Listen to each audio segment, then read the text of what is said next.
Creating a workflow in ClickUp allows you to manage tasks effectively by organizing them through stages. Here's how to set up a workflow. Define your workflow. Identify the steps or statuses your tasks will move through. Consider if additional custom fields like priority or deadlines are needed.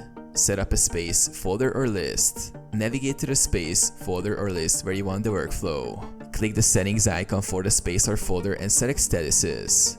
Customize statuses. In the statuses settings, add or modify statuses to match your workflow. Use colors to differentiate stages visually.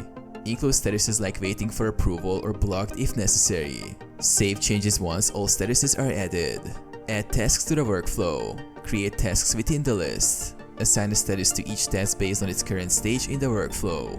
Utilize views. Use views like board view to visualize tasks as cars that move through statuses. Switch to list view, Gantt chart, or calendar view to analyze your workflow from different perspectives.